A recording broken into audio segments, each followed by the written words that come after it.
Assalamualaikum warahmatullahi wabarakatuh.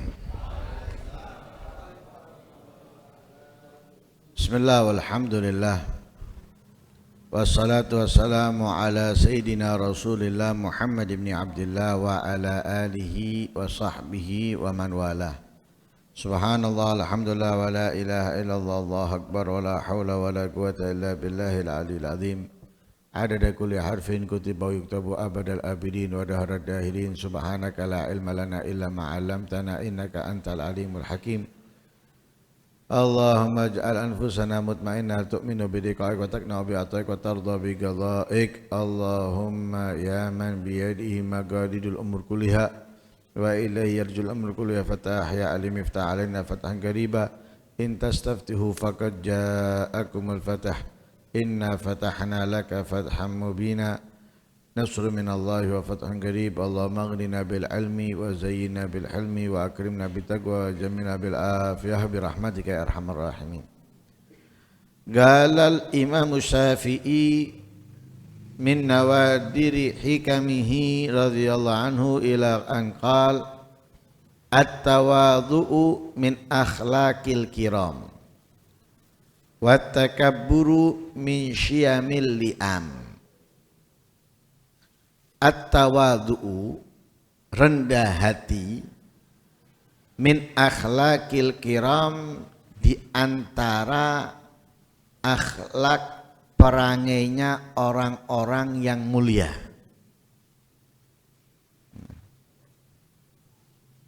Sebagaimana sering kita dengar,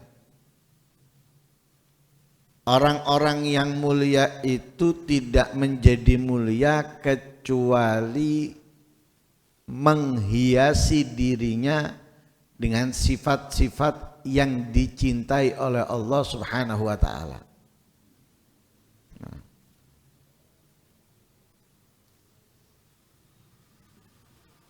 Lah mereka untuk menghiasi dirinya dengan sifat-sifat yang dicintai oleh Allah itu tidak mudah,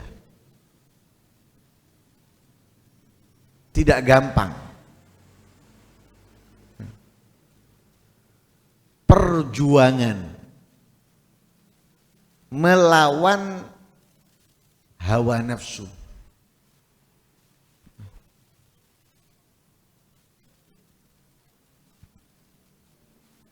Seperti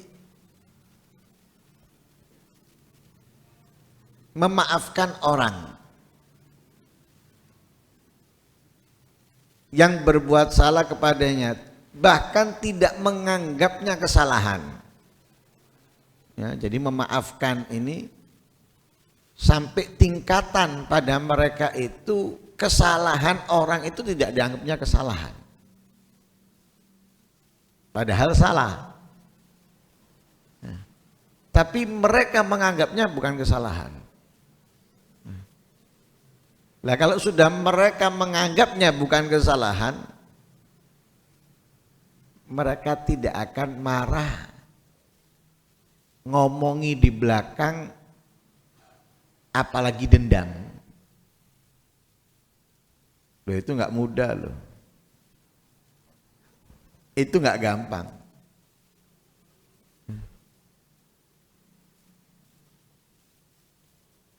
Wong kita ini benar disalahkan marah,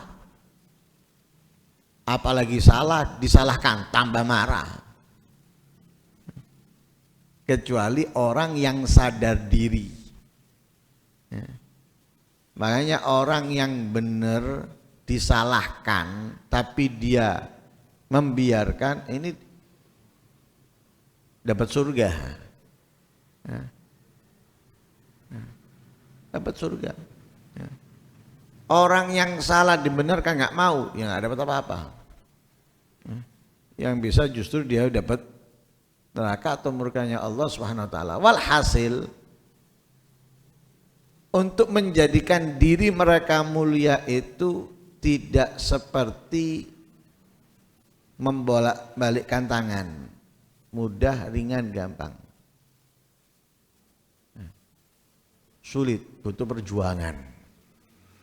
Apalagi tantangannya itu ya, melawan hawa nafsu.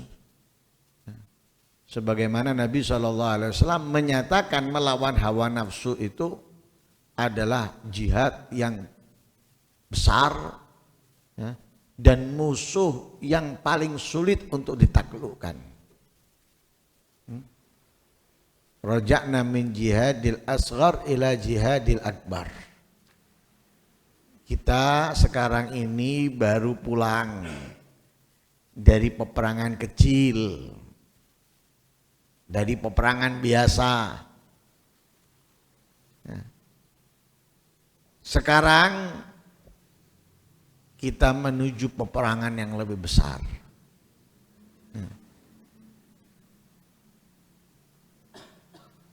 Ketika ditanya,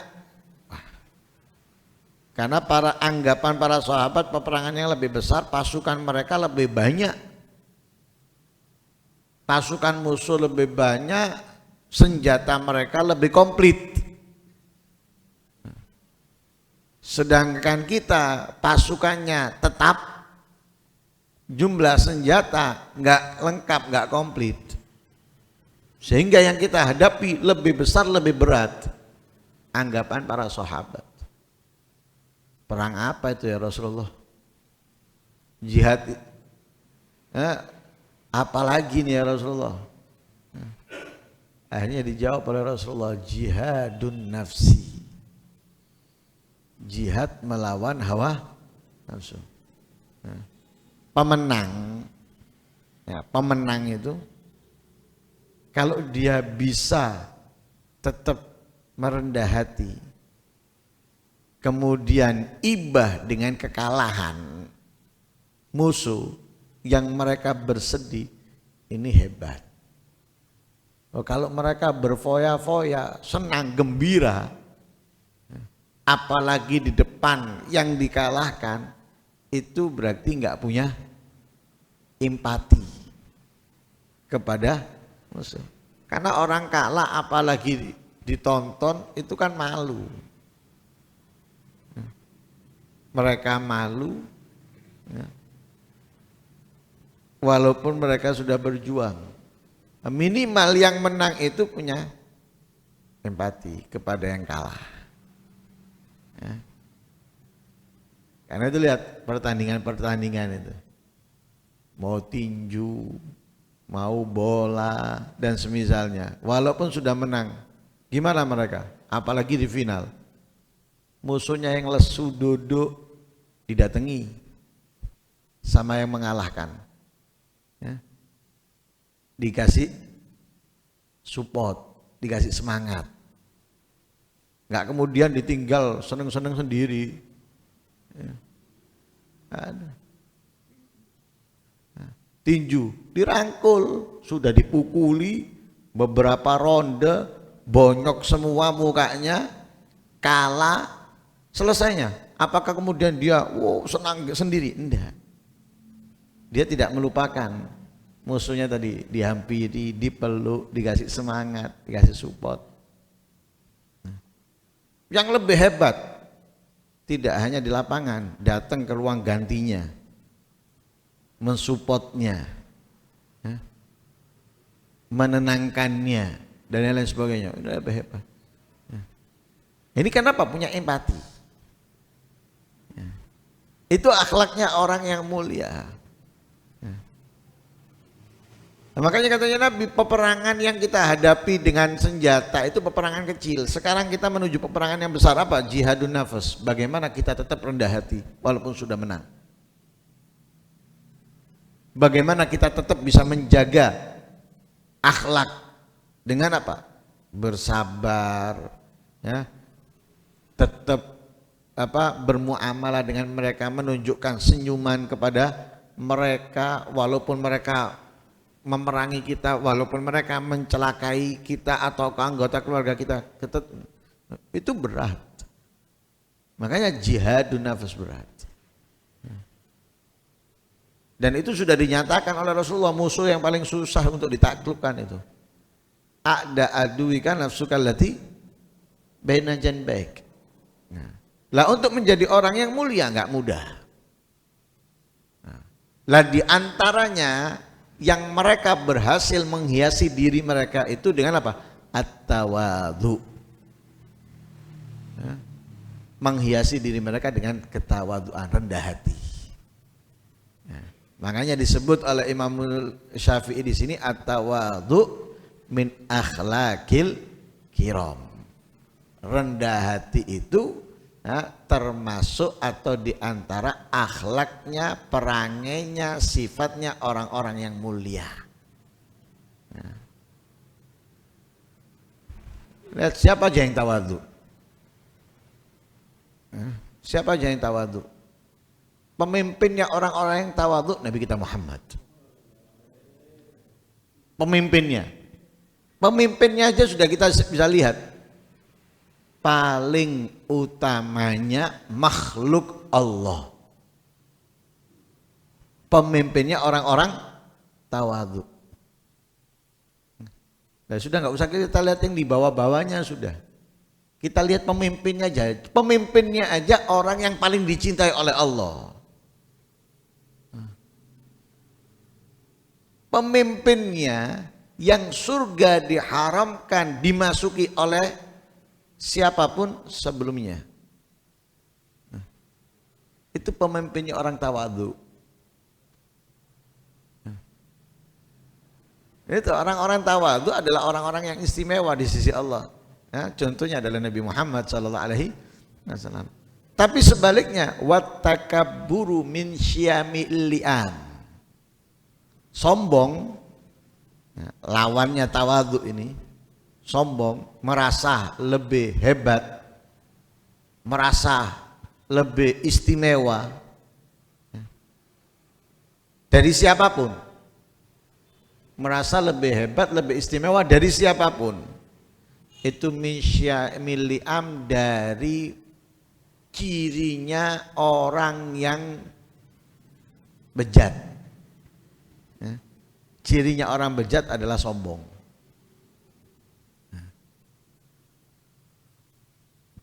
Sombong, merasa lebih hebat dari yang lainnya.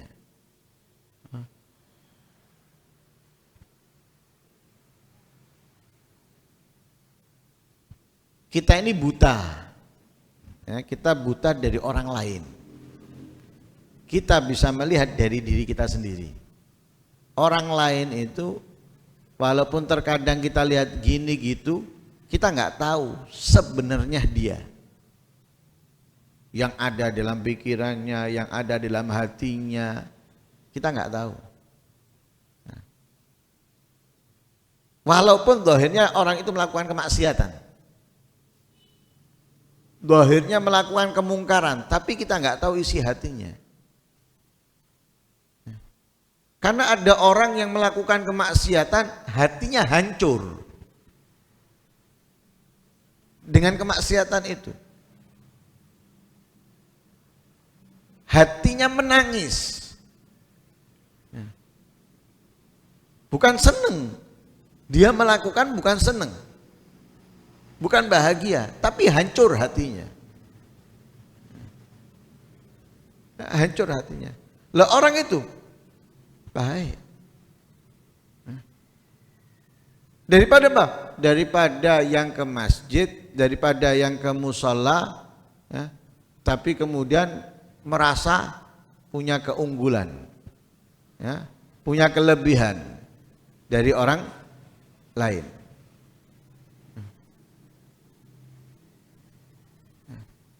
Makanya katanya Imam Ibn Athaillah As-Sakandari dalam hikmahnya itu apa? Rubba maksiatin awrathat dhullan wan kisaran khairan min ta'atin awrathat istighbara au kamakol. Ada kalanya kemaksiatan menumbuhkan di dalam hati seseorang yang melakukannya itu kepiluhan, kesakitan. Itu lebih baik daripada ketaatan yang menumbuhkan kesombongan. Melakukan ketaatan, kebaikan, tapi muncul kesombongan. Mana yang lebih baik? Kemaksiatan yang menumbuhkan kehancuran dalam hatinya. Kehancuran karena kemaksiatannya. Kehancuran karena dia tidak bisa membebaskan dirinya dari keburukan itu. Menyesal karena dia terjerumus di dalamnya. Ini lebih baik daripada orang yang melakukan ketaatan kemudian sok, merasa lebih hebat. Lah karena itu sombong sifatnya orang yang bejat dari siapapun. Siapapun sombong itu adalah orang yang bejat. Sifatnya orang bejat, tandanya orang bejat dari sombong. Pemimpinnya nggak usah ditanya lagi sudah. Setan, iblis, pemimpinnya. Nah kita tahu ceritanya iblis bagaimana. Ketika diperintahkan oleh Allah untuk sujud kepada Nabi Adam, aba wastakbar. Nolak iblis. Kenapa? Merasa lebih unggul. Merasa punya kelebihan yang besar banyak daripada Nabi Adam. Kenapa? Nabi Adam baru. Sedangkan iblis ribuan tahun sebelum Nabi Adam. Seribuan tahun sebelum Nabi Adam kerjaannya ibadah. Nabi Adam baru, kemudian Allah memerintahkan untuk sujud kepadanya. Nolak iblis. Dan menyatakan kepada Allah, ana khairum minhu. Ngomong kepada Allah loh, yang menciptakan, yang mengetahui segalanya. Iblis ini ngomong kepada Allah, padahal Allah yang menciptakan segalanya dan mengetahui segalanya. Aku lebih baik dari dia. Nah, sekarang siapa yang lebih mengerti daripada yang menciptakan? Nah, tapi karena kesombongan, iblis menyatakan aku lebih baik daripada dia. Akhirnya, apa yang Allah berikan kepada iblis? Kemuliaan, keistimewaan. Enggak. Diusir sama Allah. Diusir, fa innaka rajim. Diusir, engkau terkutuk. Bukan dimuliakan, bukan dikasih kesempatan, enggak sudah. Orang sombong enggak bisa dikasih kesempatan, diusir. Menjadi makhluk yang dilaknat oleh Allah Subhanahu wa ta'ala. Itu orang-orang yang bejat. Sombong tandanya orang yang bejat. Pemimpinnya orang bejat, iblis. Pemimpinnya para bejat-bejat tadi itu iblis sudah. Lihat, dua pemimpin yang berbeda. Satu paling dicintai oleh Allah daripada makhluknya, satu yang paling dibenci, paling dilaknat oleh Allah. Yang ini sifatnya tawadhu, yang ini sifatnya sombong. Jelas sudah. Tawadhu akhlaknya orang-orang yang mulia, yang dicintai oleh Allah. Sombong tandanya orang-orang yang bejat, yang dimurkai Allah Subhanahu wa ta'ala. Nah, kalau kita ingin dicintai oleh Allah, dekat dengan orang-orang yang dicintai oleh Allah, hiasi diri kita dengan tawadhu, rendah hati. Tapi sebaliknya, naudzubillah, ingin mendapatkan murkanya Allah, kumpul dengan orang-orang yang dimurkai oleh Allah, ya sombong.